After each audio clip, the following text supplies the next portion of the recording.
Welcome to the Hockey Huddle, the ultimate podcast for hockey fans by hockey fans, where we break down the latest on and off ice from power plays to game-changing trades. Whether you're a diehard fan or new to the sport, we've got all the action, analysis, and hot takes you'll need to stay in the game. We'll bring you exclusive interviews with other fans, weekly breakdowns, and everything you need to know from the NHL and beyond. So lace up your skates, grab your stick, and let's drop the puck on today's episode of the Hockey Huddle.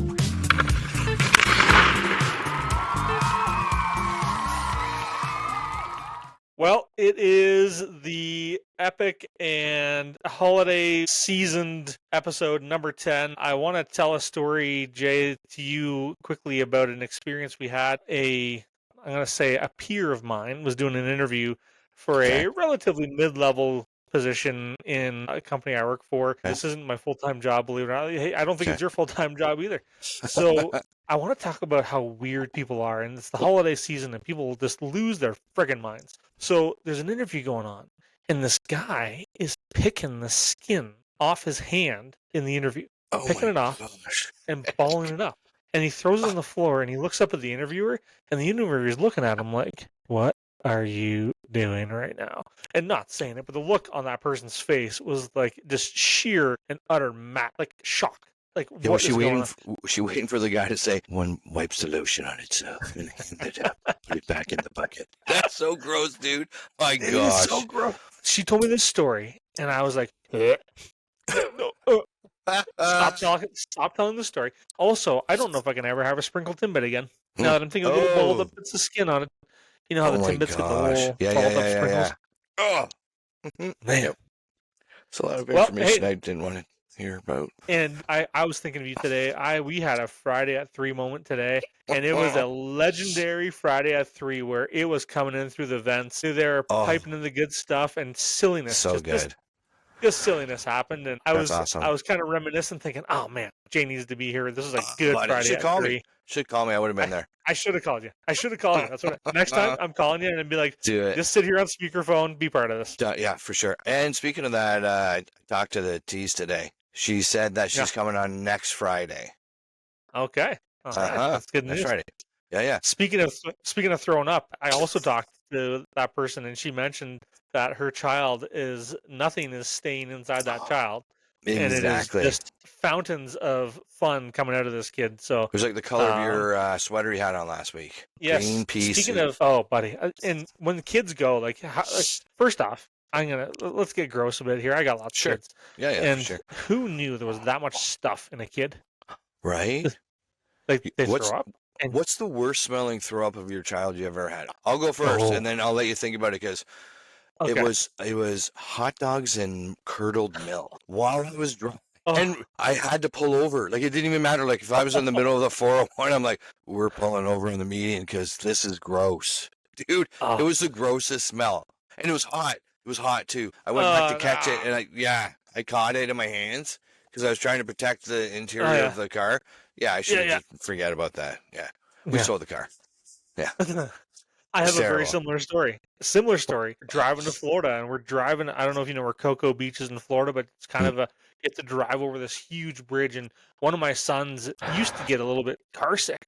So we're going over this bridge, and he goes quiet, and he starts kind of just staring straight ahead. And I'm like, I'm watching him in the mirror, and I'm worried about it. And he goes, Dad, I don't feel good. And I'm like, this is trouble. So we pull over into this parking lot of this store called Ron John Surf Shop. We pull into this parking lot, and I hear, and I was like, no, I did what you did. I'm like, I need to go catch this, save the interior. Literally driving 2,500 kilometers to Florida. I'm now driving back in the puke mobile. So I run to the back. I try to catch it, and you kind of get him outside, and I kind of get like some barf on my hands. And it wasn't so much the smell. It's the fact that there's chunky goo that was once inside my child moments ago, and now is just like, this looks like the Krispy Kreme donut you just ate, which it was. Yeah. We had and it was hot. It's hot. It's hot too, to the touch. Have you not tried burning, to catch... but warm? Oh, buddy, it's gross. It's not good. So he got a new pair of sandals out of it because he barfed all over his shoes, and we went into Ron John, and he threw up, and he was right as rain. He was fine. Just got to go after that, eh? he was touring around the store. He's having a grand old time getting $50 sandals for a 10-year-old kid because that's all they had at Ron John's. Oh, for sure. I think I don't know how we got here. The worst puke story was actually coming back from your neck of the woods, and we had been out for a night of fun and frivolity with a couple of the boys, and we're coming back, and one of the boys was just having a hard time, and we weren't sure if he was dead or passed out or about to like throw up out the vehicle, and we were literally at that plaza, where on the highway, and pulled over on the side of the road, on the shoulder of the road, while this guy's outside the vehicle going in every direction. Oh, no. And we were just buckled the night before. It just a disgrace. And that's terrible. Just a bunch of yahoos. Anyways, this guy had a hard time living life, and we got back, and he's like, "I'm never going out with you a-holes ever again. Don't ever ask me." And that was the night he just. If you haven't had maple flavored or whiskey flavored maple liqueur, it's a brand called Sortilege. It's lovely stuff. If you have a sip, if you have more than a sip, you're gonna throw up. I'm warning you now. It's a wonderful drink. Go buy a bottle for Christmas. You're gonna love it. We're not sponsored by them, but we could be. One of those things. Yeah, for sure, obviously. But dude, have one and walk away. Oh my goodness. Or have you had peanut butter vodka? God, no. What? I know. I was thinking the same thing, and I'm like, I'll try it. I tried it, and I tried half the bottle. It was so good. I think it's from the East Coast. I'll get the name of it. But my buddy goes out there for work, and he came back, and he goes, "You gotta try." He goes, "Jay, you gotta try this." I'm like, "What is it?" Merry Christmas, November. It was so good, really good. It was awesome. You're telling lies. You're lying right to my microphone. No. We're not. I'm telling you, next time I'll bring it on. I'll bring it. Okay, can you hear that scratching noise? That's my dog trying to get in. I was gonna say it sounds like Lola. Is that? Yeah. Lola, you coming? Bring her into the pod. Yeah. Lola. I was one of the things I wanted to talk about this week was not puking on people, like not having kids barf on my hands, and also and not having like friends puking outside of our vehicle. Well, Lola. Oh yeah, Lola, come on. I bring my dog, but she's the size of the frame, so she wouldn't really fit in the. That's true. You have a big dog. I've got a great Pyrenees. She there? No, she's upstairs. She ate. So my wife's been doing some Christmas baking, and she ate an entire tray of lemon squares. So she's not going very far from the door to outside right now. I understand. She's redepositing them. Speaking of the things that are coming out of people, that's going to be coming out of her. Thank God. This dog, like she's not. Were we just talking about refs? Was this all in reference to referees? Is that how we got here? All referee reference. Oh my God, referee references. Speaking of references, hey, we got some Christmas sweaters going on. Mine says the name is Bond, Santa Bond, and I'll have an eggnog shaken, not stirred. Thank you very much. I think you've seen this one in person before. Yeah, that one's amazing. And this one here is Guns N' Roses Christmas, right? Here we go. I got a scarf on, got the hat on. So good. And I have a Red Hot Chili Pepper one too. It was awesome. And very your cool. ugly Christmas sweater is way uglier than mine. Like this thing. This is terrible. Definition. Yeah. But it's beautiful. Beautiful but terrible. 'Tis the season. That's good. Speaking of beautiful but terrible. Yes. Let's talk about the Calgary Flames. My gosh. Calgary played Boston the other night, and they played 2 periods of pretty good hockey. They were up 3-1, looking like they scored 2 really quick goals. Like, they looked like they were on their way to something. And Boston smartened up. They came back, and Boston's not a great hockey team right now. I'll tell you, Calgary looked as good as Boston did, which isn't a compliment to either team because they didn't look that great. I understand. What I did notice is that Boston is without like a system, like a quote unquote system. Teams have systems. Okay. They've got a 1-2-2, a 2-1-2. They've got an offensive zone trap, a neutral zone fade. Like they've got these different like systems that are in place. No, Boston, no, they do not have a system. The only system I really noticed is they're a bunch of dirty cherry pickers, and it's only on the long change. So they would. So they're second period, buddy. So they've got past a park on the far blue line. Out comes the long change, and they're trying to hit the guy on the long pass on this long, like on the long change. And that's the only thing I really saw them do. And I wrote a note to myself because I was at the game, and I'm like, that dirty little cherry picker. Like, yeah. Like, I don't know if you play video games or if you ever played Call of Duty. And one of the biggest insults you can ever get called when you're playing Call of Duty online is being called a camper. And that's what I thought. Just hide, don't move. Yeah. What a sneaky little camper. That's the play they have. They have it all the time. They've had it for years and years. It reminds me of Aaron Rodgers in Green Bay, and he's about to call a play, and then he sees a guy who's not off on the defensive side, so they got 12 men on. So he calls the play, he gets the ball. Now it's a free play, right?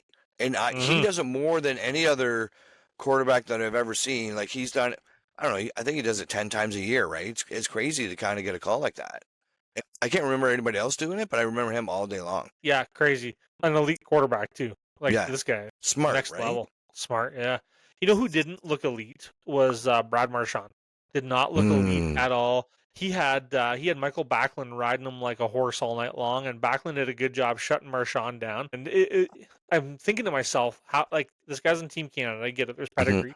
He's been to the international ice before. We've talked about this before. Why is he on the team? He is not playing well. He does not look like the Brad Marchand I hate on every other team, but love on my team. Yeah. No, I didn't really hate him in this game.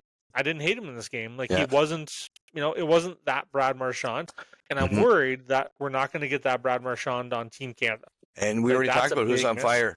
Johnny T is on fire, man. Oh, dude, buddy. What is he?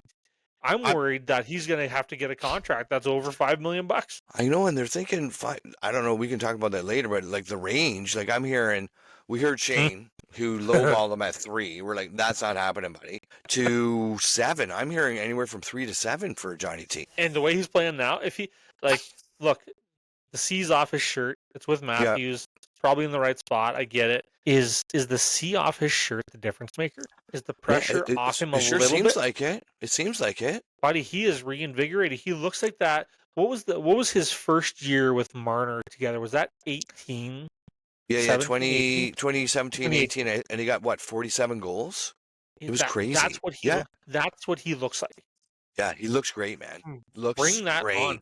Bring that on. Oh my gosh. Yeah, for sure. You know who else I was thinking, and I was, I didn't want to say it out loud, but David Pastrnak, Pasta, was almost invisible in that game. And he had a couple plays. Like there was a couple spots where you're like, oh, they kind of coughed it up in their end and he was making a move, but also invisible. And I didn't want to say the words out loud. He's getting lazy, dude. Mm-hmm. He's kind of like Nylander took his powers. Nylander took his powers. He goes, give me your defensive two-way skills with your scoring ability, and you can have my lackadaisical 2020 William Nylander coin flip kind of player. You know what I mean? He looks great too, buddy. We're getting the Leafs really, really early. I'm excited about what's going on the past couple games, dude. Like really jacked. Like we've been talking about it all year. We need a third line. We need a third line. And so let me throw a name out there. Yeah. Let me throw a third line name to you. And it's a guy who is undervalued. So it's not an amazing player, but this is like an undervalued third liner. So he plays for the Calgary Flames. And I've already pimped out the one. So I don't want to say the name. Because the last time I said it, the guy got smashed his ACL or tore his ACL, and I was out for the season. Anthony Mantha. Too tall. Mantha. So I don't want to say the name Matt Coronado, but I'm going to say Matt he looks Coronado. good. Coronado's I think he's an RFA this year. Where did he come from? I don't remember him. How old is this guy? I think he's 27. But, so he's like a Michael Bunting that kind of just came out of nowhere, or was he kind of sleeping on the West Coast? I don't know. I don't remember him at all. Like maybe last year, but I don't recall him, which is weird. Let me tell you exactly how old. What in the Sam hell? There's no way. What? My goodness. Matt Coronado. He's 17. Almost. What? He's 93 years old. He's 22 years old. Yeah, 22. He's young. I thought he was young. But I don't. So 13th pick overall. Yeah. And what year in 2023? 2021. Shit. Okay. Wow. But he came out of nowhere, right? Like it's like where was he? Was he playing down with the Hitmen the whole time, or he played for the Calgary Flames? In 22. Okay. So he played one game in 2022. He played 34 games in 2023. Minus 15. Oops. Yikes. Right. This year, 28 games in, he's got 8 goals, 8 assists, 16 points, and a +9. He's playing well, man. He's doing okay. How many minutes a game is he getting? Like 12, 14? 14. 14 minutes, nope, 16 minutes and 9 seconds average this year so far. Okay, so 57 shots, minutes. more That's minutes. good. Yeah, and he looks like he can take over the game, and he looks like a skilled guy. See, I was going to suggest is he a Matt big Coronado. guy? No, not at all. No, Okay. no, he's 5'10", 5'10", Okay. 183 according to the NHL. Okay. He So is 5'6", from 5'6", yeah. Green Lawn, New York. Okay. Wherever the hell that There's is. other players from Green Lawn, New York. We'll have to look that up because I remember that for some weird reason. Go ahead. He's got a weird nickname, Bison. Bison. Oh. I don't know why. That's weird. Oh, because he got the nickname from broadcasters with Chicago, the USHL, because of the way he went to the net hard. Oh, okay. Who knew? All right. Good for him. So I think Matt Coronado would be a great third liner on the team because the problem is that he's great value. The guy does a good job. He is, he's a kind of a blue collar guy. He can take the puck and go score a goal. He's strong on the puck. He chips in defensively. He's pretty sound. This year, he's been pretty sound. So like a +9 on a kind of a medium team right now. A team that's not in the playoffs, by the way, as of right now. They just fell. They did. Yeah, they dropped out of they were in the wild card, now they're out of the wild card. Vancouver's in, but that's kind of like a seesaw. I think you're going to have to play Wolf every game for the rest of the year because every time Darth Vader there goes in for you, Vidar, like he's hurt. He just got hurt. Oh, there you go. You're welcome. Yeah, you just thank you. Yeah, so Wolf, and another note I took, Wolf is maturing every game. You can see him maturing in his skill every game he plays. So he's still making some bad decisions here and there, but they're fewer and farther between. He's looking good. He's making good saves. He's fundamentally sound in position. And like the Flames are also playing good defensively in front of him. Sticks in lanes, bodies on bodies, stick on puck. Like there's good fundamentals, blocking shots, but just in the way. Like Boston couldn't get inside that perimeter to make an attempt on the net because they were playing that good fundamental hockey, which is exciting to see. And as a fan, like you and I are, it was fun to watch. That's awesome. Anyways, enough about Boston and Calgary. Fun game to watch. It went to overtime. They lost, unfortunately. But they got the loser point, but they dropped out of a playoff spot. So Vancouver's in. Again, whatever. We're 32 games in the season or 31 games for them. Yeah. So lots of hockey to go. I don't think they finished in the playoffs still. It's still not a thing. It's close. Right? I picked them. I think they can do it because, I mean, you just said that Vancouver passed them, right? So I heard a rumor saying, I don't know if it's true or whatever, but I heard that part of the reason that JT Miller went on his 10-gamer was because there's something going on with Pedersen. Like, I don't know exactly what happened, but apparently these guys do not play nice in the sandbox together. Right? And so they were saying back in the day, who was it? Kiprio was saying that he had Doug McLean on his show. Doug McLean, what a joy, this guy. Full of energy, loves it, tells stories. And he was on Kiprios today, Kiprios and Bourne. And he's going on and he's telling a story about there was these two guys back in 75 when I was with St. Louis. Yeah, right. We'll say 85, make him feel a little bit younger. Anyways, and these guys hate each other and they just started going to town just like smacking the crap out of each other. And it was done. They're like, oh, cool. They're buds. And they went on and they became really good teammates. And, there they are. And he's going, maybe JT Miller can go out and maybe Pedersen can bring a guy. Maybe 3 of them, fight it out, and then say, okay, let's be teammates. And I was like, what the hell are you talking about? Yeah, right? That happened on that show. That happened. He took a rattle at his old lady? Dude, why else? Come on. That's the only thing that's going to do anything is that. Come on. Really? Oh, yeah. Iafredi and Lehman were good buddies as well. Mm-hmm. Yep. Until the sharing started. Anyways, yeah. Okay. Whoops. Anyways, okay. I was reminiscing about a story the other day about meeting a guy that you and I met on the same day, and then there's a fun little story. Yes. I think that you should tell the first half of the story. Okay. And I will tell the second half of the story. All right, I love it.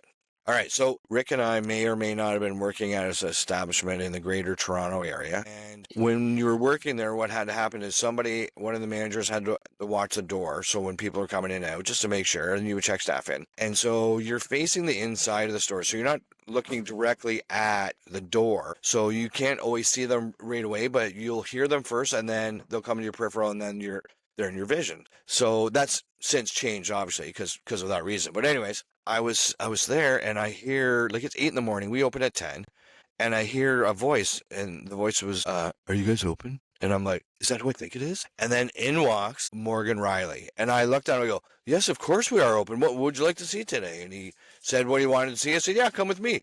So I walk away, doors wide open. I pointed at one of the guys there, and I go look at the door.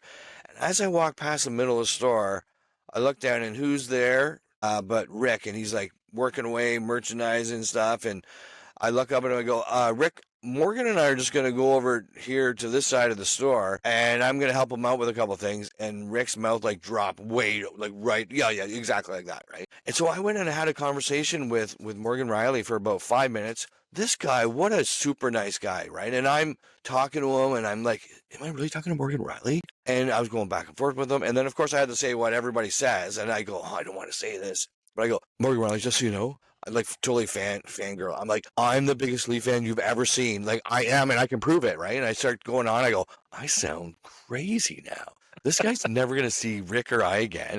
And this is going to happen. And then I looked at him, I go, no, but we are. And then I explained, all my buddies, we come over and we watch every single game. We go over and we love you. We think you're amazing, right? And so then we come walking back, and I'm looking at Rick, and I go, like, how do we remember this? And I go, let's get a picture. So then I'm sitting there with him, and I'm starting to shake a little bit, and I think Morgan Riley's going, wow, this guy's really excited. Anyways, and Rick's skipping now behind while he takes a picture, and we're done. And Morgan Riley, salted your guy, looks at Rick and goes, would you like a picture too? Rick jumps up, yeah, for sure I would. Gives me the camera, boom, take pictures. And then he left. And then, wow, what a great individual. You know what I mean? Like I said, was there to talk to us, and it was phenomenal. And I posted on Facebook, and I told everybody that would listen. I go, do you like hockey? Yeah. Do you like, and I would show everybody the picture too, right? So cool. What a cool experience. And people say don't meet your heroes. I'm glad I met one of my heroes. Fantastic guy. Awesome dude. Classy dude through and through. It was amazing to meet them, and the fact that he was like, "Hey, I'm," he comes up and he introduces himself and he sticks his hand out, and I'm thinking like, okay, it's a pretty private environment. There's nobody around. It's just the three of us. I'm thinking, man, this is really cool. Like, this guy's a classy dude. He seems like a genuinely nice dude, and he was actually doing a training camp for young kids in the near where we were with Mitch Marner. So him and Marner were running this like kids camp thing. So, anyways. We shake hands, take pictures, and I'm like, this guy's cool, like super nice dude. Fast forward a few months later, and it's busy where I am. You're somewhere else, and I think you were with a different company at that point. Yeah. And so somebody says to me, "Hey, I think your friend is here." And I was like, "My friend? Which one?" So I go over, and sure enough, it's Morgan Riley, and he's standing where I am, and I'm like, "Man, hey, how are you?" So I go over and I say, "Hey, how you doing?" Blah, blah, blah. And he looks around and he's kind of looking at me. It's busy. Like, it's a busy place. And he kind of like, he doesn't dress like, he's not incognito, but he's not dressing to be like, he's not wearing a big jersey and all that kind of stuff. Yeah. He's wearing like a hoodie with like white hoodie, plain, shorts, all cap, the whole thing. Yeah. He's there with his wife. So his wife is Tessa Virtue, by the way. If you don't know, Canadian figure skating, an elite level gold medalist, unbelievable, amazing.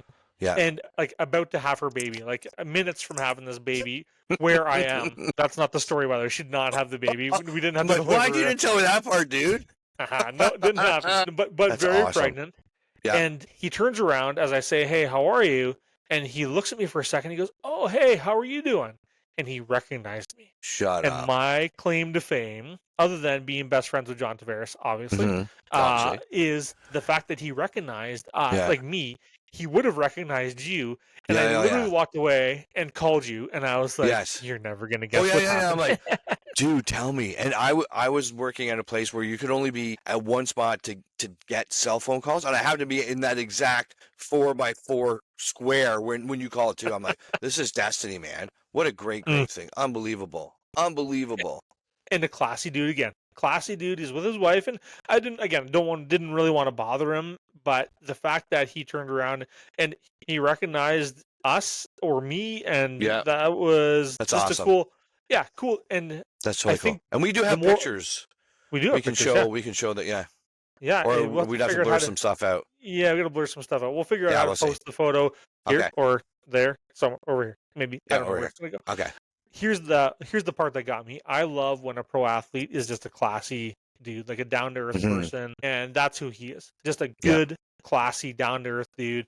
Kudos to Morgan Riley, and hope you have a great year this year, because obviously he's watching. And you know who else is watching is somebody in Leafs management. Obviously, Craig Berube is watching, because the suggestions we have on the pod, it seems like the week after or the next 2 weeks, he's following through with our suggestions, which is he's smart. I'm just waiting he's a smart man. Smart guy. I'm waiting for a DM, and hey, we don't have to tell you through the podcast. You could DM me. I can give you some of our thoughts, and call us direct. It's not a problem. Yeah, you don't have to wait to see it.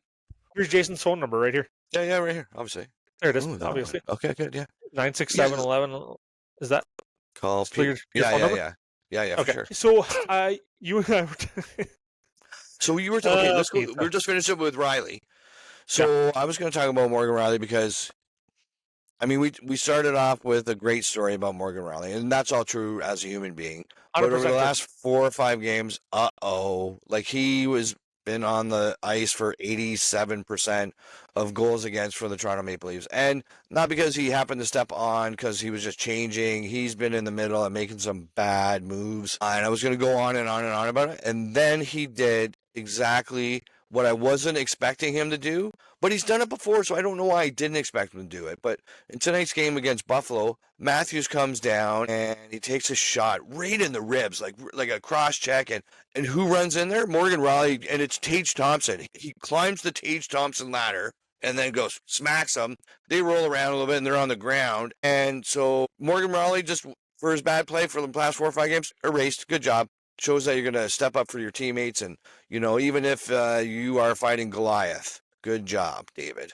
Unbelievable. So Riley's got 4 goals, 14 assists, and 21 minutes on ice. Average ice time is 21 minutes, so that's definitely the least of ice time he's had since 2014. Where he had for 20 minutes of ice time.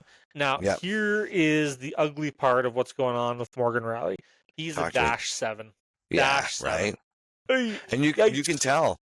Now, they have been churning him around trying to find the right defense partner, but at first I was hoping it was for the other person. I don't know what's going on with him. He's making bad decisions. It's not like he's slowed down or anything. No. Like mental freeze. It might be, and like he's been so good for so long. Like we look at this, like he's still at half a point per game as a defenseman. Oh, for sure. He's still playing 21 minutes a game. Like these are good numbers. It's just that he's been so good for so long that when he's got a bit of a hiccup, we're like, for sure. Hey, he hasn't had a good 4 or 5 games. I get it. Like that's maybe the baby's keeping him up at night. I don't know. Who knows what's going on there? Possibly. Hey, just something I want to slide in before we go anywhere else. I'm just trying to slide away, buddy. All right, I'm doing it. Okay. So what I wanted to do is on the podcast, I wanted to say what I got my wife for Christmas, because I'm trying to see if she's listening to our podcast or not. We'll find out. Women aren't the smartest people all the time, only just most. Anyways, so trap to be set. So we sit there and sometimes we talk about like, let's not get each other Christmas presents this year because, we'll just get it for the kids. I'm like, oh, for sure. Fell into that trap once, right? And then she wrapped 8 gifts for me. I'm like, what is going on? I thought you said. She's like, I did, but. So now, here we are. I'm going to volley it back after being hit in the face 27,302 times. I got my wife an official Austin Matthews jersey, home version, with the big old captain on the chest. And we'll see if she watches the pod. And if she does, she'll know the Christmas present. If not, look at that. There we go. Pretty cool. I figured we'd just sandwich that in there. Go ahead. I want to give you some marital gift advice. And there are things that, as a guy, sometimes we're too stupid to understand. Okay. But I've been around long enough and been married long enough to know that if somebody asks you for a vacuum, for a birthday present or a Christmas present, it's a trap. It's a trap every single time. It's a trap. Now, I had that very situation happen where I was told I want a vacuum, and I said, no, this is a trap. I will not do this. But it's a very expensive and very, very good vacuum, and this is what I really want. No, I'll buy it, but it's not a gift. This is not a thing. No, not going to do it. Okay. You are an a-hole. I got told that if I didn't get it, I was an a-hole, and this was something that this would be the thing. A double trap circle, like so guess sandwich? Guess who bought the vacuum as a gift? You did. You did. I did. Of course sure. I did, because I was told this is what, and this is how it has to be, and this is what I want to do. For sure. Guess what? What? Didn't work out? It was a trap. It was a trap. It's a double trap, and dude. I friggin' told you, and it was a trap, and I told you it was a trap, and no, it's not a trap. It was a trap. Yeah, so, it was a trap. If you listen to this podcast, buddy, have a backup. Yeah, I gotcha. Like, have a sweater, a blanket. I'm telling you right now, we're a couple days from Christmas, and if you get told vacuum is the gift that they really punch yourself in the face. Punch Just yourself punch yourself right in the face. Just go lower. right to it. Repeatedly lower. Oh, don't do it. Please take my advice right now. Go to the store, return the vacuum that you may have bought, or whatever it was. For sure. No, stop. Got it. So that's kind of what you would call the trap game. So that's what I thought was going to happen tonight with Toronto Buffalo. And, Toronto comes out, and Buffalo's had our number, right? I think last year they beat us 9-3 at one point. Worst game of the season. Rick and I were actually playing on the team, I guess. There's a lot of injuries, and that's what happened. But it was terrible, right? And so Lefty had 6 minutes on the ice. Totally. Just watch back. What number were you wearing? 74. Dave Ellett, number 74. 74. Cool. Perfect. Buffalo's been like our Achilles heel. We can't beat them. So tonight, Toronto starts off. And, okay, so let's just go over this. If I were to tell you 2 weeks ago, this is what's going to happen. Domi is going to score 3 games in a row. Okay. I'm going to have 17 more beers. Nick Robertson, who's in the press box for the past 4 games, he's going to score 3 goals. And you know what? Bobby McMahon, he's going to score a couple goals too. What do you think? And here's the other weird part.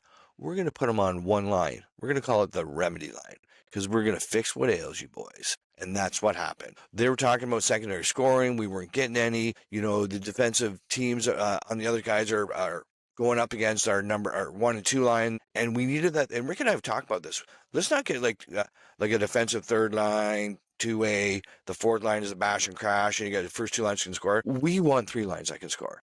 And we want balanced scoring. We want it throughout. So you put whatever your big stud defensemen are in our first 2, not a problem, because line 3 is coming for you. And they're finally putting it together, right? And Rick and I talked off camera about, we had already, divorced Robertson. We were going to trade him away we didn't even care. We're like, dude, just get out. You're taking some valuable money from our team so we can put other people that we want. We were just kidding.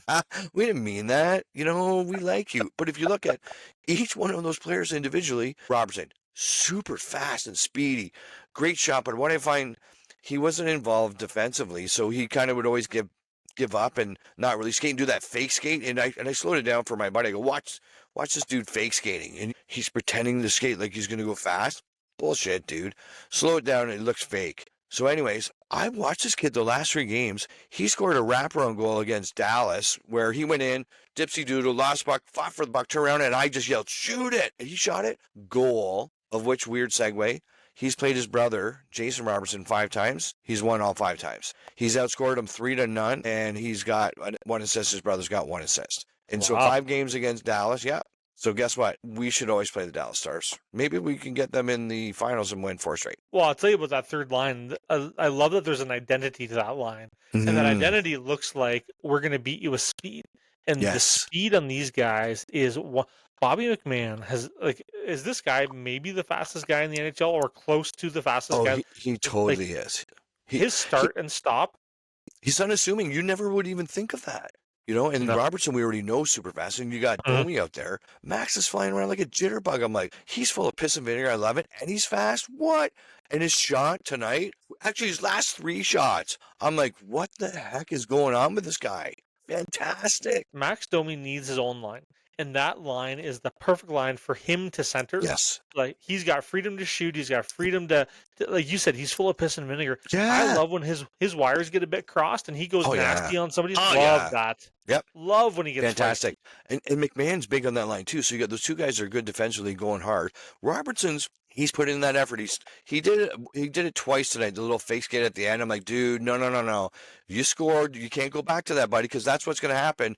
You're not putting in the effort. You're not going to be there. So what you do in practice is what you do in game. So if you're coasting, you're going to be sitting in the press box again, bud. So don't. I'm so proud of what he's doing right now. Fantastic. And like you said, Bobby McMahon, hands, speed, he's gonna hit you. He's great. Unbelievable. Now, Ottinger did not look good in that Dallas game, and the goal that McMahon scored against Dallas was like a little suspect, like it was under glove above pad, and like I'm thinking like that's a good way to shoot, right? Because if you shoot it under, that's a perfect spot. But you think like a goalie of Ottinger's caliber, like this guy's going to be he would fade him to that side. Goalie. You could see that. Yeah, for sure. He was, for sure. Yeah. Could have had it. I think that was a could have had it moment. I think I noticed something else about the Dallas game is, and this isn't anything new. Don't stop the presses for this news. But Joseph Wall, man, did he look good? Like he stopped a for sure goal on a 2-on-1. Nope. Picked that thing right out of the air and said, "I don't think so." Not today, boys. He looked good again. And this is what's going to take Toronto past the first round this year is the goaltending. So with Stolarz and Wall, they've got the second best save percentage, the second best goals against, and they look spectacular. And this is the reason that they're top of the division. And this is the reason why, let's say the playoffs start today. Toronto plays Ottawa in the first round. You telling me that's not a quick series? Toronto or Ottawa? Sure. That's a quick series. That's a 5-gamer, a gentleman's sweep maybe. And then you end up with who in the second round? You might end up with what? It could be Florida. Depends on what happens, right? Or the Rangers are just a cluster. What is going on there? So who knows? Wow. That's like they're a hot fart right now. It stinks and it looks funny. Like that is not. That's like milk right now. Curdled milk and hot dogs bad. Like throw up. That's bad. Rangers. That's bad. A warm Krispy Kreme donut barfed on some shoes. Bad. Oh, that's not good at all. And what are they doing? They trade Capo Caco. They trade Trouba, Jacob Trouba, the Trouba train. They trade these guys for what? Like for what like. Well, Borgen is a defenseman that's a 5'6", maybe, in Seattle. They're saying maybe a 4. He was drafted second overall as well, and they got a third and a 6'4", Capo Caco. So the guys in New York got him out so they didn't have to keep saying his name for sure, right? Like, get rid of this guy. He's terrible. Oh, my gosh. Imagine you're yelling that. That's not good. Anyways, New York all chipped in, did a GoFundMe page, got rid of Caco. But, so Doug McLean on Kyprios and Bourne was saying that Chris Drury... as a GM, it's your job to, give direction to the team on what's going and, talk back and forth with the people. But then you have meetings with the coaches. You go for lunch with a coach. You go for a dinner with a coach. You do it at least once a month to kind of stay, hand in hand with your coaches and stuff like that. Drury hasn't even had a cup of coffee with these guys. They're like, he's like totally despondent. He's doing everything on his own, not even there. And Drury is a former player. Like, give your head a shake, bud. I mean, if this is true, it's just basic common courtesy. Go talk to your coaches, right? Get the buy-in, right? And it seems McLean said he heard nothing like that was going on at all. And he goes, and that's your job as a GM, man. That's just crazy. Communication. It's somewhat off topic. I was just thinking about different teams and what's going on and stuff like that. So I don't know if this fits exactly in this conversation, but is there a potential that Shesterkin has signed this huge contract and he has said something to them and said that I really don't want to play with this guy? Does he now have that kind of influence making the money he's making? And is he whispering to somebody to say, I'll sign your deal. I'll sign your long-term contract, but get rid of Capo and Trouba. Maybe. Right. Is that, and I don't know, does that happen in the NHL? Is that really a thing? I think it is, buddy. Because I know some guys will say, I'll sign with you, but you need to sign this guy too. Or you need to sign this type of person over the next 2 years. Or like that. That's definitely a thing that happens. For sure it is. I wonder if that was what made the deal. So, they talked him off of $14 million and they talked him into, 12-2 or whatever it was. Yeah, 11-5 or something. His stipulation was these two guys got to go. Yeah. And you got to bring in, or you need to bring in this guy for me because he and I played best together. Yeah. So conspiracies. I think you're right. Did you know that Jake Ottinger and Joseph Wall played on the U.S. junior team together as 1-2? I did. Goaltender tandem? Yeah, I thought that was pretty cool. I just found that out when they were playing against Dallas because he goes, oh, no, I think it's really cool to play. They were interviewing Wall and they go, he goes, I think it's really cool to play against Audie, man. I can't wait to do this. And I'm like, okay. He never played against him when Toronto's played Dallas the last 5 times, right? Until this time. It was pretty cool. You know what else is interesting is that there's Ovechkin talks. So Ovi was skating the other day in a non-contact jersey, and he might be coming back. So he might come back sooner than expected. This guy's a And machine. He's a machine. I don't think he's a human. He is a robot. Like, seriously. he's definitely. So there's a lot of talk about this stuff called Russian gas. So you go like it's a health treatment. I'm doing air quote. For those listening, those are air quotes with massive sarcasm on my face. And it's not on the protected list. Gotcha. That's right. Yes, he might be getting some treatments, if you know what I mean. And I don't know, man. Like, could the record? Could he break that record this year? Yeah, if he gets back. Let's say how many does he need? 25. So yeah, 25 to break it, right? Yeah. Could he get it done if he came back, say January 15th? Yes, he's crazy. That team is playing like it's almost every year. Like, I thought for the previous 2 years that Boston wasn't even going to make the playoffs, and then they finished with 135 points, and then the next year they were lights out as well. I'm like, what? They didn't deserve to be there. They finally this year they're reaping the rewards of no system and one line. It's like, who do we play against? Boston, Pasternak, Bergeron, and nobody else who's a real center. Pavel Zacha, who was a third line for New Jersey, and they said, we don't need you, right? Tampa, I think we played for Tampa too. We don't need you, whatever. And that's your number one line, and that's what's making it. So this year, Washington is that team. I'm like, what are you guys doing? We got rid of Spencer Carver. He left from us as an assistant coach in Toronto and Washington, and they were like, his mantra was, I'm just going to sign guys so that Ovechkin can score. And that's what everybody was saying. Apparently that's not the case. He's pulled guys off the burning heap of poo. You know, the guy, oh man, I always miss his name. Anyways, the big tall guy that was drafted in Columbus, then went to Winnipeg. He wears number 80. Then he went to LA, and even LA didn't want him. They're like, no. And they traded Kemper for Lafreniere. Pierre-Luc Dubois. Pierre-Luc Dubois. Pierre-Luc Dubois. That's it. Luc Dubois. Jeez. Okay, that guy. Yeah, him. Too much eggnog. He's been for sure. He's not been good for wherever nobody wants him, and then comes into Washington and they have this magic wand. They go, you are now going to play good, and people respect you. He's not scoring a ton of goals, but he's fitting it in the team. And everybody's fitting in the team. They're scoring on the power play. You know, Tom Wilson's not being as dumb and making dumb. He's done some stuff this year, but nowhere near as much as he normally would do. Like, he took a puck to the face. It looked like he had a hump on his, and he was skating out and he scored 2 goals. That's because he couldn't see. He was blocking his vision out of the one eye. How did Tom Wilson score? He couldn't see based on the goiter that was on his face. Speaking of goiters on their face, Zach Hyman took one from Evan Bouchard in the face. Whoa. Oh, from an own player too. That guy owes. Yeah, that's not good. That's not good. How bad has Evan Bouchard been? Like, what? Oh, terrible. And Edmonton is they're talking about this guy getting $9 or $10 million.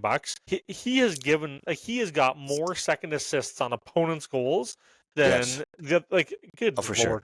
What do you? Oh, but dude, okay, do you think Darnell Nurse is worth 9.5? No. Like, what happened there? So they're going to give Bouchard the matching number. They're going to get the Twin Towers there that are just imploding. And yes, Edmonton's on the rise. Edmonton's back in the playoff spot, and they're definitely going to be in the playoffs. And I don't know if they're a finals team again this year. Like, I don't know if McDavid and Leon, can they carry them all the way again this year? But you got rid of a couple of key pieces from your team, and now you've got Bouchard, who should be a $10 million guy. No, yeah, he's not. Pressure's too much. He's got sore eyebrows. I don't know what's going on with this guy. Darnell Nurse at 9.25. There's Edmonton has scored the most goals by defensemen this year.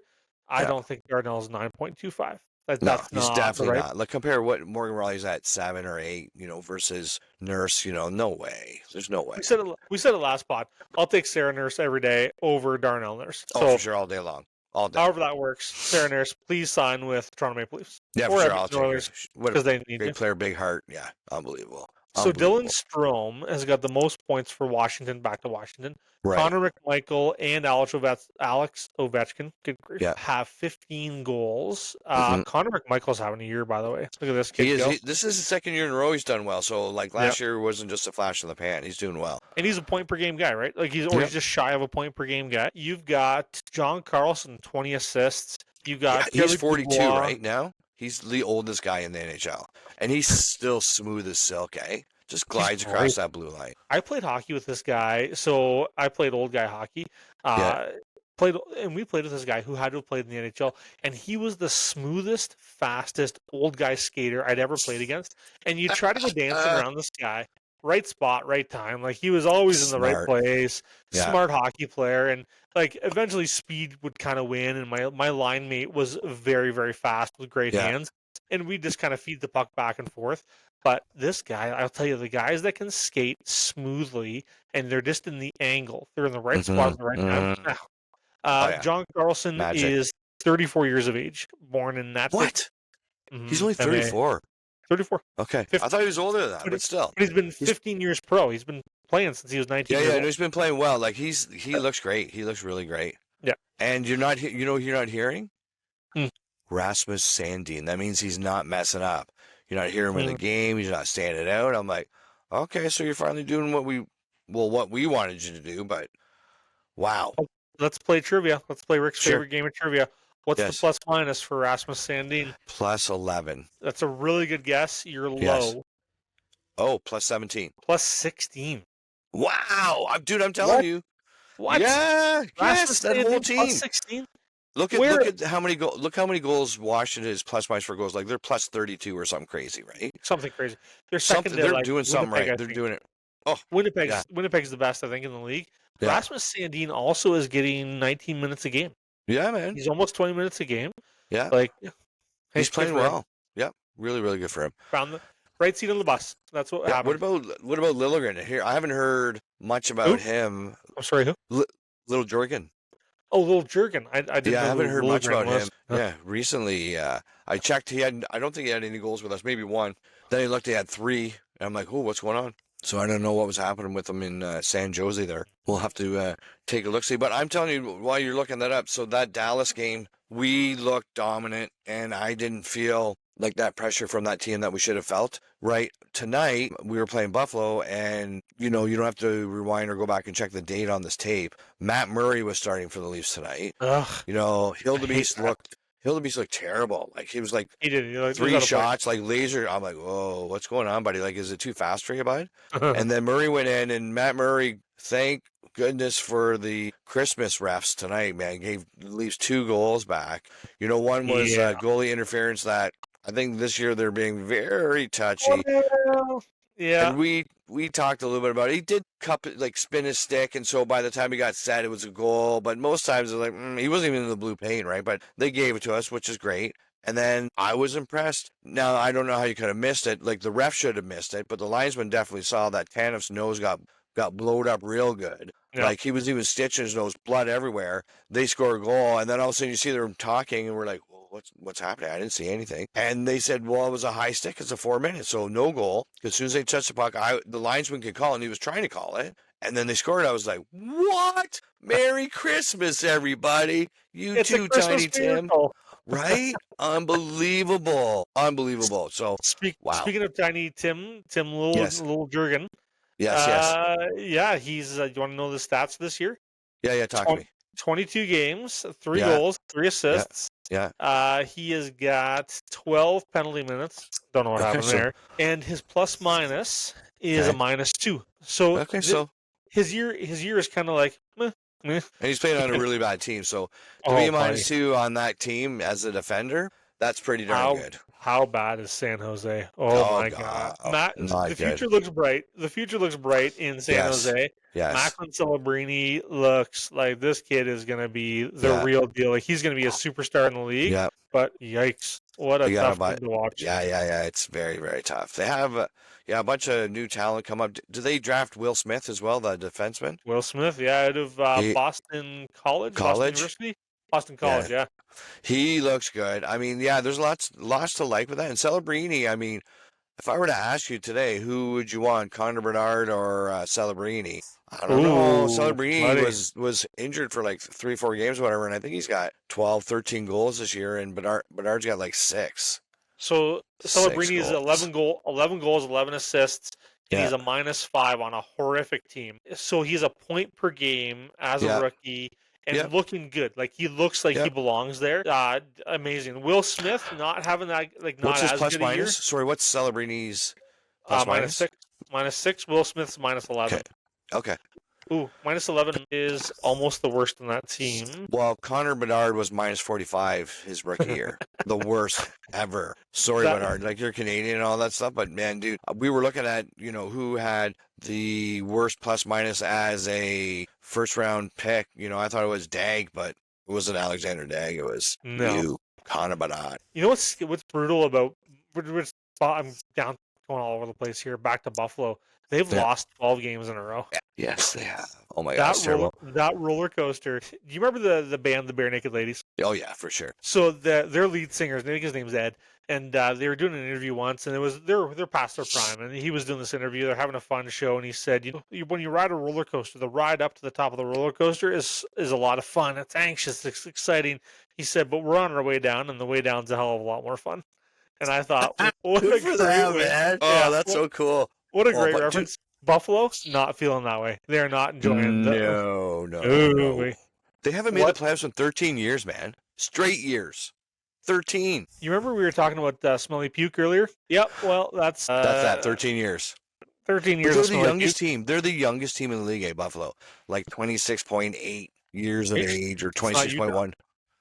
Or Utah. San Jose, no? San Jose's, I think, third youngest, like 16.9, but I think Buffalo's like 26 point. Yeah, they're real young, real young. No, Buffalo's like 26.1, I think, and San Jose, I believe, is 26.9, something like that. Wow, it's crazy for their average age. Let's talk about something real quick because we're getting close to the end of the podcast here. Yeah. Let's talk about a repeat for Nathan MacKinnon.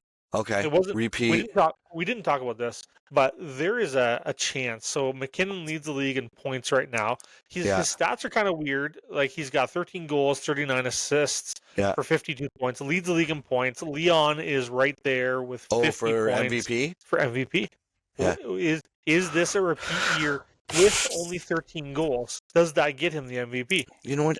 Every time I watch him, he's like the Connor Bedard winger. He's so super fast. I think he's so fast that his brain doesn't go as fast as his body goes. And sometimes, like, as many breakaways that he gets, he should have way more goals. That he just can't catch up with his body. And same with Connor McJesus there. Same thing. He's going so super fast. He's like, well, what's going on? I'm here. Nobody's here. What's going on? Oh! I remember that one year when I scored 60, but other than that, he doesn't score it. Like, it's almost... These two guys, and you know who I would give it to if it was real close? Leon Draisaitl. Mm-hmm. Man, dude, Rick and I can skate faster than Leon Draisaitl. But this guy gets in there, goes the right routes to get to where he needs to go. His shot even looks, I'm like, is he really shooting? Like, how's this guy score? Like, it looks terrible. But it doesn't matter. He scores. This guy is money. He's clutch. He's a guy that's definitely going after it, right? And I respect. So if it was those three guys, Connor McDavid, Nathan MacKinnon, and Draisaitl, I picked Draisaitl if it was close. I think that's interesting. Like, Draisaitl could definitely be the guy. What about, like, what is it for you? So what is that X factor thing that's going to change between, MacKinnon, Draisaitl, McDavid, Matthews, and, like, I don't know if you want to do this or not, but I almost, like, could you throw Nylander into that conversation right now? Yeah, at 21 goals. Could he be part of that? He can, I think what's happening and what's really separating those two Maple Leafs from the other top talent that you spoke about was a two-way game. Like, Matthews is killing penalties. He's never done that. And he's doing it really, really well. And he's a two-way player, and he's one of the best face-off guys. This guy is like, I hate saying this, but just so people understand, like, this is how much I hate this. I'm going to compare him to this player, Patrice Bergeron. Like, Matthews is that on acid because he scores twice as much as Bergeron, but his defensive, puck, like, takeaways, like, unbelievable. This guy, he doesn't give up. Remember that thing we talked about earlier, the Robertson fake skate? Yep. Matthews is never, ever fake skating. No. He goes strong. That's why, as much as I'm a homer, I would pick him. If he was in there, they all had the same amount of points and goals. Matthews all day because he's a two-way player. And you're right about Nylander. Matthews is definitely he is the elite hockey player in the league where he is the guy that goes both directions. Like, he plays defense and offense and plays them both well.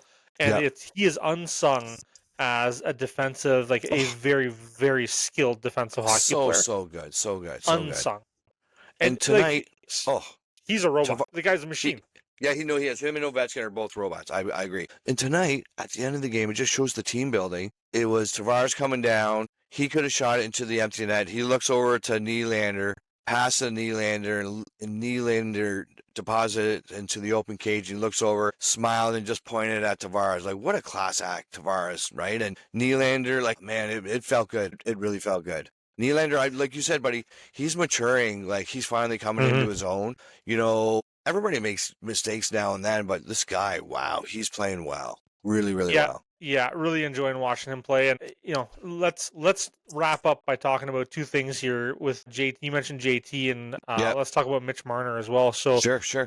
There are two contracts coming off the books this year, two significant contracts. You got John Tavares, who's wrapping up this contract, and like big dollars coming off, and Mitch Marner, who's going to get paid. He's got a payday coming. And I heard a ridiculous number on some sports talk today. And that number sounded like 15.5. No way. There's no way. There's no way. There can't be a way. But so they're saying 55 at 8 years. At 8 years, 15.5, and it's not with Toronto. The question is, does Mitch Marner sign a contract? Does he take a payday and say, I'm going to go play for Anaheim for 8 years at 15.5 because there's a future there. I'm going to go play in San Jose for 15.5, whatever it is, or am I going to win a Stanley Cup today with Toronto for the next 2 years and sign a bridge deal or sign some kind of hometown deal to make that work? Because you can't pay him more than Matthews. No. Well, I mean, there's only one way. There's only one way where you possibly could, but still, I would say no. And that is if he signs an 8-year deal versus a 5-year deal, it's kind of a different, or a 4-year deal, it's kind of different, right? So, but I think I agree with you. If Matthews signed at 13.5, maybe you sign him for 8 at 13. So that's your kind of discount. Right, so Matthews, as much as, I mean, we talk about Matthews being the head and shoulders above, Mitch Marner's playing fantastic this year, and he plays pretty good every year, and he kind of goes under the radar and I think he gets the Larry Murphy treatment kind of thing from Leaf fans. Like, he's getting the gears, and why? The guy's scoring almost 100 points every year. Sure, he's not fighting people, neither is Revo, but anyways, why should he have to? What do you expect from him? Even if you... He's got 42 points this year. Yeah. So, what are you going to do? I think quietly he's got 42 points this year. Yeah, leads the league, leads the team in scoring with 42 points. Yep. So, what do you sign him? What do you think? I'm saying, and we were bang on the Austin Matthews 13.5 for like 4 to 5 years. We called that one. So, I think we can call this one. I'm thinking it's going to be 8 years with the Leafs at 13. What do you think? Or maybe 13.25. I hope it's not. I hope it's not 8 years. I love the Matthews 5-year deal. Yeah. I think that's the way to go. And I think if the Leafs are smart, they say, let's sign a 5-year and we'll give you 13. Let's do 5 times 13. Yeah. And we've got 5 years. And let's say this builds into a dynasty. And you've got a couple of cups coming up in the next 5 years, there's 2 cups. And after 5 years, maybe Marner's gets a little long in the tooth and he goes and plays somewhere else. Yeah, maybe Matthews, or maybe, hey, there's a modified no trade clause or something in there where, hey, we want you to go somewhere that wins and we need to invest in the future and we need to get something back for you. Yeah. Maybe that's what that looks like. Okay. So do you think there's, you know what? At that point, it makes perfect sense. If we sign him for 5, then he has to sign for 13. He will definitely not sign for more than Matthews. Right. At the same amount of years. You're Brad Treliving. What are you doing? What does it look like? Do you play the game? You know what I mean? A lot of times, I don't know what games are played, or do they wait to the last minute to kind of put in your best? Or you listen. Let's be logical and let's talk about this. Matthews is getting paid 13.5 for 5 years. I think you and Matthews are both great players, but he's our captain and our leader on our team. He's got to make a little more money than you. So if you're going to sign, I want to sign you and give you the same opportunity as Matthews. He's going to be able to make more money. He's going to bet on himself. So why don't you sign at 13? So it's only $500,000 less than Matthews, and for 5 years. Or do you think that you're better than Matthews and you should sign for more money for the same term? There's no way Marner's going to say, yes, I am. There's no way. And there's no way at, what is it, $2.5 million over a 5-year contract, he's going to cry about it. There's no way. What if somebody comes to the table and says, well, and hey, obviously July 1st is the day where they can start signing free agents, and they don't discuss this with any other team before the event happens? Ever. Said the investigator. Yes. What happens if there's a team that comes to them, and there's a bunch of teams in the basement that need to reach the salary basement, because the salary basement. Yes. What if a team comes to them and says, we've got $14.25 million for you each season for the next 8 years? No way. Are you telling me Chicago? You tell me Chicago's not going to bring that offer to the table? Oh no, I'm saying they will, but it's got to be like 16. 16 and 8, otherwise he's not going to go. Because really, so 3 times 8, that's $24 million. That's a difference maker. But if it's only $1 million or is $8 million, I'm going to sacrifice playing for a different team who I don't know what to expect. This is my home. This is everything. And I have the potential to win Stanley Cup here. I'll bet $8 million on that. And I would actually pay, if I was Mitch Marner, $8 million. So that would happen. So there's no way. There's no way that he doesn't sign with us. He's ours. Either be 5. I think it's 5. You're right, Rick. That's a smart call. Let's do 5 years. That way you don't have to compare. We know exactly where we are now, and you don't have to kind of weigh out that extra 3 years. What is that really worth, right? So what about JT? So is JT, like, he's been on fire. The pressure's off. He's playing like a man possessed again. He's a little bit older. Mm-hmm. Does he get paid again, or does he sign a short term? Does he sign a 3-year, a 4-year? Is it a 4 times 5? Is it a 4 times 6? What does that look like to you? You know what you do? You know what, JT? Go listen. Here's what we're going to do, bud. We are going to sign you to a 3-year deal worth $3 million per season. We get past the first round, you got $500,000. We get past the second round, you add another $500,000. So we get to the third round, I'm going to add $2 million to that. So that's $3 million there. That's going to pay 6. We win the Stanley Cup, you can add another $2 million on that. And it's all going to be bonus incentive for winning in the round. So you're going to look, I'm going to pay you well, let me see, what was that? 2, 3, 4.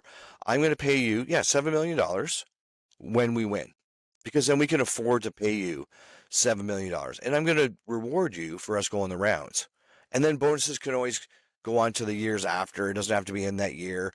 You can collect it in that year if you want or whatever, right? There's that little loophole. Oh, what do you think? I think that's an amazing idea.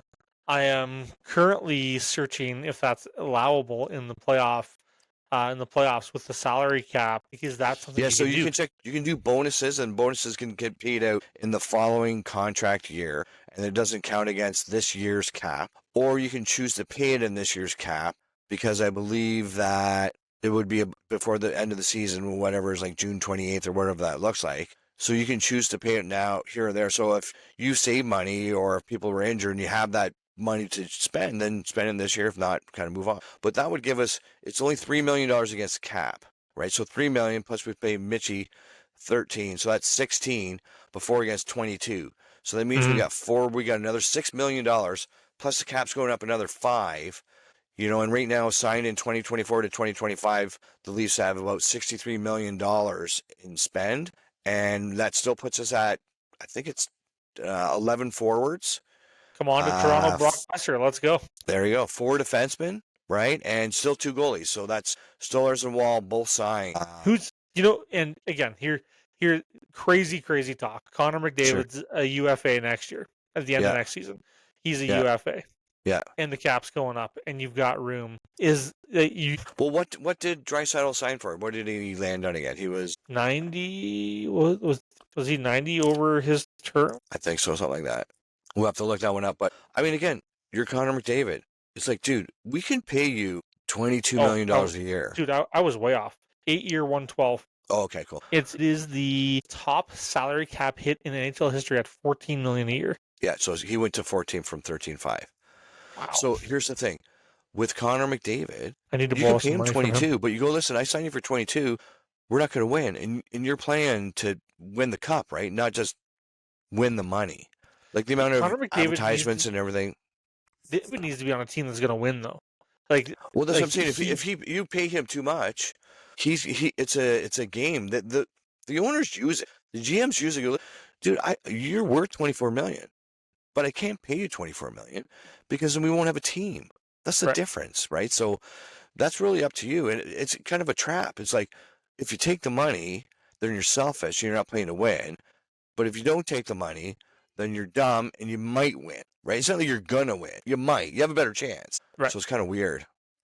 Yeah, it's such a weird environment with that salary cap too. Like I kind of like the luxury tax system better, where brilliant. New York, yeah, Dodgers, bring it. Padres, yeah. No, I agree. I agree totally. And you get these environments where the big market teams can sign the big market players, and they pay the other teams to kind of offset their salary. And these guys, they end up in the finals. They end up in the World Series. They end up in that kind of. So I love the luxury tax environment, and we can say that for another day, another podcast, especially about and let's talk about the NHL playoff format in another podcast too. Okay. Because talking about things I don't like, that's one of them as well. Cool. And I have one quick segue at the end. It should take this long, I think. Okay. So I'm not a huge soccer fan. The time when I watch soccer is when it's the World Cup, right? When everybody's kind of into it and all help and stuff like that, or if my kid's playing soccer. I'm not a huge soccer fan. But somebody said something to me today. Like, I don't follow it at all. But I mean, I watched Ted Lasso. What a great show. You know what I mean? Like 3 seasons, fantastic. Ted Lasso and I were super tight, like for sure. Like great character guy. Love him. Come back for 4th season, by the way. Anyways, he goes over there as an NFL coach, football coach, to coach football. Dude has no clue about football. He's like, how is that an offside? Please explain this to me, right? So anyways, he talks about that all the time. So somebody said to me, they're watching soccer, and I go, so who wins the playoffs in soccer? Like, what's your team? Man United, whatever. And the guy goes, and I go, who won the playoffs last year? And he goes, what? Oh, yeah, who won the playoffs? He goes, we don't have playoffs. I'm like, what? Sorry, what? He goes, yeah, we don't have playoffs. Whoever comes first overall is first. They're the best. There's no playoffs. I'm like, what? And then I go, so how does that work? You're first. That's it. So I'm like, okay, cool. He goes, but if you're terrible and you're in the Premier League, the bottom 3 teams get relegated, and then it goes a transfer between. So it's about making money in these other leagues. There's no playoffs. Are you kidding me? There's no playoffs. So imagine, we'll talk about this another time, what would happen if there was no playoffs? Just the winner was the winner. What would go on differently during the season that's not currently going on now? And what if Chicago, San Jose, and Anaheim got relegated to the East Coast Hockey League? Yeah. Bye-bye. Yeah. Yeah. So guess what? They're not going to be tanked. So that's like tank. Sure, those teams get. I don't even know if soccer has draft picks. I don't know. Whatever. We'll have to look into this, right? Let's ask Ted Lasso. They don't have that. Either. No, they don't. They have like development camps, and they sign these kids to development camps, and they bring them up to the ranks. More money. They send them at 12 years old and put them in their own development camp. Yeah, that's exactly it.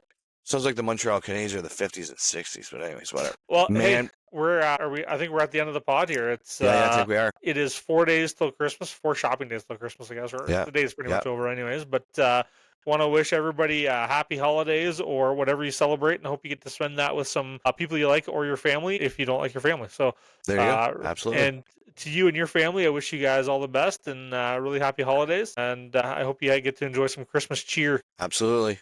Lots of it. Happy holidays to you guys.